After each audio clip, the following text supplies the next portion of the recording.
上星期我一直都講緊比特幣嘅94,500蚊咧，係會構成一個相當之大嘅阻力。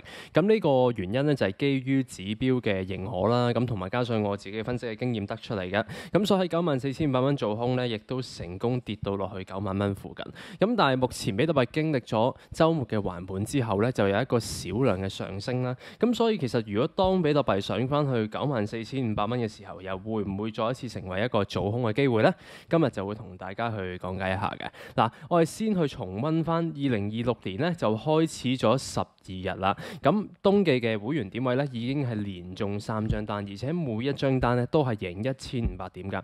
如果我哋3張單加埋咧，個回報率係有21%，基本上接近馬年嘅開始咧，我自己覺得個會員點位咧，亦都係非常之順利嘅。咁其實順利嘅原因咧，都係因為我自己睇得好清楚，究竟比特幣嗰個未來嘅走勢係點樣啦。咁不如我講解一下。最近期就係尋日咧就止盈咗張單，咁就喺92,000蚊附近咧就做空比特幣嘅。嗱，俾大家睇下，其實咧91,500蚊至92,000蚊呢個空單咧，除咗係1月9號嘅入場位置之外咧，咁我都同所有嘅會員朋友講啦，係可以繼續去持有嘅。OK，咁但係去到最後咧，因為喺週末咧嗰個成交量咧比較少啊，咁所以最後咧就決定喺90,500蚊嗰度平倉啦。大家見到啦，其實咧係成功平倉嘅，咁然後平咗倉之後咧，比特幣喺星期一咧就上翻去啦。OK，咁你見到我呢個平倉咧係做得非常之好嘅，因為如果我冇做到平倉嘅舉動嘅話咧，咁其實即係等於冇任何回報啊。OK，咁所以其實短炒我哋都要去講解一下嗰個時機嘅。咁1月11號咧，其實係星期日嘅事嚟嘅。咁星期六日咧，比特幣嗰個波動性咧就係會比較少嘅。大家睇到個成交量咧，其實都係冇乜喐動。OK，咁所以其實我自己咧就會好清楚，其實週末嘅比特幣咧，可能佢嘅波幅可能得1000點，甚至如果個情況差啲，得500點都有嘅，係咪？咁所以最後咧贏到1500點咧，我覺得已經係真係好好㗎啦嚇。咁目前嚟講啦，我哋呢個禮拜星期1至5要探討嘅就係94,500蚊，究竟比特幣可唔可以再做多一次空單呢？咁首先我幫大家去重溫一下點解94,500蚊會係一個咁重要嘅阻力。嗱，就係因為咧佢係由歷史高位跌咗落去一個比較低嘅位置咧，進行緊一個橫盤嘅收復啦。咁佢橫盤收復嘅第一個上升嘅高點咧，就喺94,500蚊嘅。咁所以其實呢個位置咧係會構成一個相當之龐大嘅交易密集區啦，又或者我哋叫做拋售嘅阻力。咁上一次啦，我哋喺1月6號嘅時候咧，就係成功喺94,500蚊度做空比特幣嘅。OK，咁就係啱啱好呢個位置一掂到咧，就即刻跌落嚟。而且呢度咧係有一個黃昏之星兼看跌吞沒嘅。嗱，目前嚟講咧，我喺短期入邊咧就加插咗一樣新嘅嘢，咁就係加插咗一條上升趨勢線。但係大家唔好將呢條4小時嘅上升趨勢線睇得咁重要啦，因為其實呢個只係俾我哋做一個短期嘅參考。咁我自己會點樣運用佢呢？就係當如果比特幣咧，佢可能去到94,500蚊，又再一次落翻嚟嘅時候，如果跌穿埋呢個上升趨勢線咧，咁我相信佢嘅下跌幅度咧係會加劇嘅，係因為佢嘅上升趨勢線咧其實已經掂咗1、2、3、4、5嘅啦。OK，咁如果再掂多幾次嘅話，可能呢條上升趨勢線嗰個基礎咧係會好薄弱嘅。咁呢個係我會去留意一下啦。咁另外咧，其實點解94,500蚊咁重要咧？因為呢個係屬於日線兼週線級別嘅阻力位嚟嘅。喺日線方面咧，我會利用 EMA 70去幫我判斷呢個阻力位啦。呢個係其一嚇。其二就係我哋喺布林線入邊，呢個都係屬於一個超買嘅區域嚟嘅。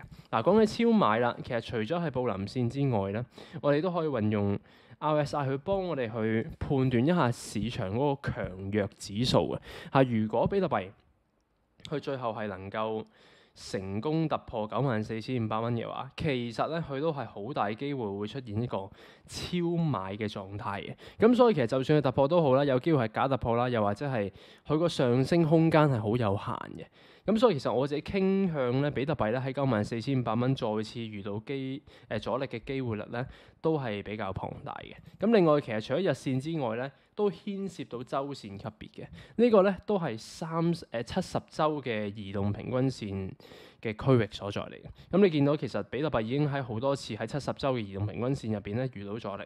嗱，其實自從嗰啲穿咗之後咧，佢就未能夠成功收復嘅。咁所以對於市場嚟講，上方嘅拋售壓力咧係相當之龐大嘅。OK， 咁所以其實大家可以繼續去留意一下啦。市場係仲未擺脫到咧嗰個熊市嘅霧霾嘅。自從佢出現有一個死亡交叉之後咧，我已經係判斷比特幣係會走一個熊市。而當時候咧，比特幣仲喺歷史高位啦，好多人都覺得話比特幣會繼續升啦。咁但我就同大家講唔係喎，有個死亡交叉出現喎，而且個 K 線跌穿晒呢兩條嘅移動平均線。對於比特幣嚟講，呢個係一個好嚴重嘅睇跌信號嚟嘅。OK， 咁所以如果我哋喺下方未見到有任何嘅見底信號嘅話咧，我哋都唔會立亂去採取任何做多嘅策略嘅。OK， 咁另外啊，其實咧94,500蚊咧，呢個係咪真係100%做空會贏嘅位置咧？嗱，我當嘅炒幣雖然咧喺2026年嘅1月個勝率係100%，但係我會同大家講，即係做期貨你都唔可以預到自己一定會贏嘅。OK， 咁我都有另外一個諗法啦，就係如果假設94,500蚊咧係真係成功突破。成功突破嘅定義咧，就一定係龐大嘅成交量係好重要嘅呢樣嘢。咁第二就係我哋要觀察下佢能否係上升超過呢個位置嘅接近3% 啦。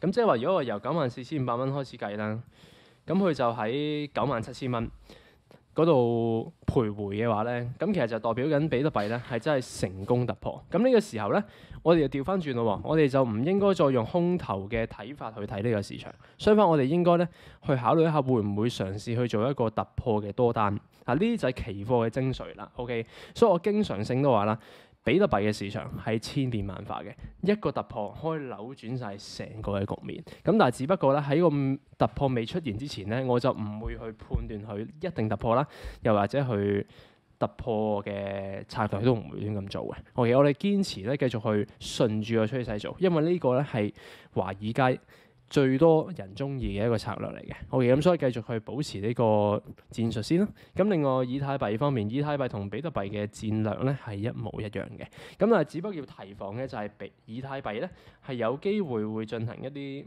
假嘅突破啦，係咪？咁因為佢嘅波動性咧係會比起比特幣更加大，升咧會突然之間升好多，但同時跌咧又可以咧高流萬丈咁樣跌落嚟嘅嚇。所以以太幣咧係要睇得比較小心啲。咁如果目前嚟講，我哋唯一一個已知嘅阻力位咧就係3300蚊附近。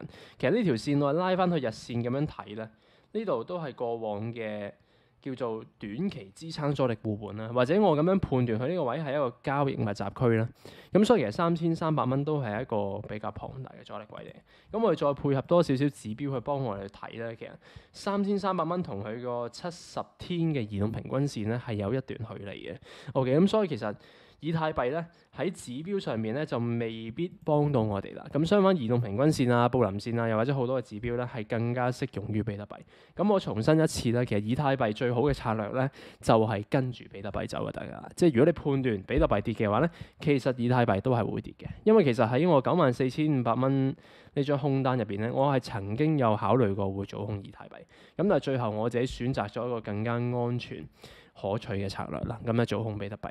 OK， 咁所以如果大家係想知道呢個咁精準嘅會員點位，好似類似啲精準嘅會員點位啦，同埋一啲即時嘅入場或者離場信號，甚至係專業分析嘅話咧，大家可以喺度加入會員群組嚇。2026年等緊你。今日嘅分析就去到呢度，我哋明天再會，拜拜。